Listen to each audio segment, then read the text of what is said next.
Hello, good evening. So we're going to talk about how embracing innovation can really unleash growth in your organization.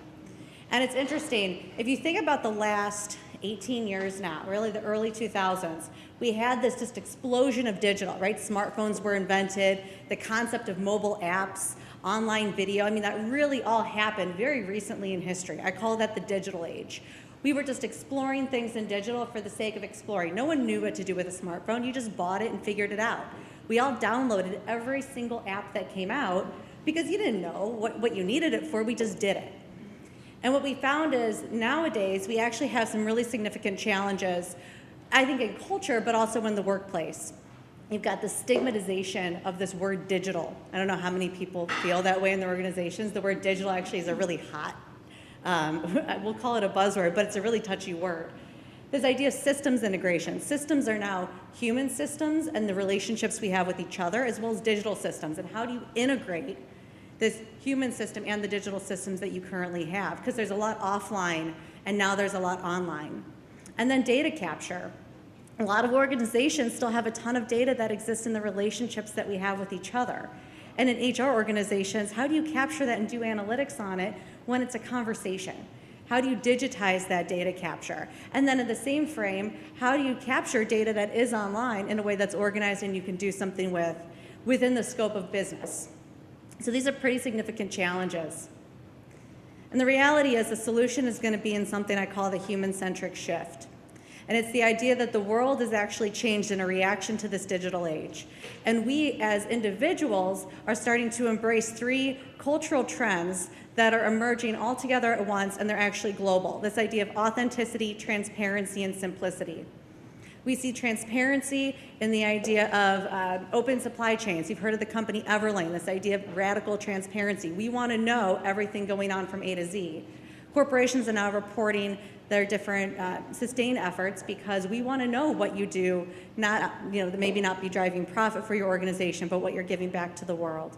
Simplicity, none of us care anymore about how complicated something is. Can you just tell it to me in one sentence? We see this a lot in niche markets, right? The big box stores are going by the wayside. We're doing very niche specialty professions, as well as consumer product goods and businesses. And then authenticity, this emergence of the mission-based. We live in a commoditized marketplace, and even in the workforce, right? It's really hard to sell a company beyond just what you do. Really, it's about who you are and that authentic experience that you bring. So these are really great values that we all embrace as individuals that we can bring to relationships. But how does a company and an organization, which is innately not human, bring very human traits into the workplace? And how do you enable employees who expect this? And we heard about that in a couple of the other talks, when this is really hard to do. And so I talk about the 6 secrets to embrace the human-centric shift. And we'll talk about one today, redefining innovation. You have an incredible group of individuals at your organizations that probably, and we talked about that idea, the stigmatization of the word digital, probably don't consider themselves innovators. As we live in this world now where you've got the crazy entrepreneur and startup businesses and people developing apps when they're in the 5th grade, it creates this world of the have and the have-nots, the innovators and the non-innovators, the digital people and the non-digital people. Do you see that in your organizations a lot? You almost have this culture of, I'm on this side or I'm on this side. The reality is, if you can redefine innovation, you can capture the true talent and potential of your entire organization and truly expedite growth. And growth is defined by you, whatever your growth KPI is. But you have a ton of unharnessed talent and energy in your organization that you can tap into simply by redefining what innovation means for your employees, so every single one of them considers themselves innovators. And what I found is innovation has become this catch-all word, and a lot of people think it's developing the next iPhone. Being the founder of Instagram, that's innovative. If I can't think of the next blockbuster app, then I'm not an innovator. And the reality is there's a lot of iterative innovation that can occur every single day. And so what I created here is this innovation matrix, and you can see that innovation happens on a continuum. It can be radical, it can completely build an entirely new market. It can be something small, an adjustment in an existing business practice. But if you sit down with your company, because you're probably having innovation goals and embracing this culture of change and trying to break through commoditized markets, how do you do that with your employees? Well, you can sit down and talk about, what does innovation mean to them? Would they define themselves as innovative? If you redefine, and I use the example of an Excel macro, if someone doesn't consider themselves innovative and realizes an idea of how to make benefits slightly easier, or how to develop a macro that can save 5 minutes, they might not do it, or they'll do it and they won't share it because, it's not a big deal, it's just this little thing that I did.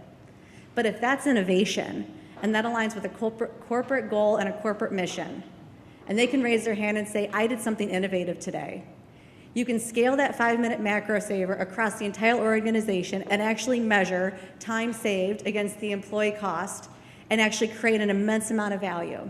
You can have employees start raising their hands and saying, my quarterly goal is to do something innovative, and I actually had this great idea to make this small change.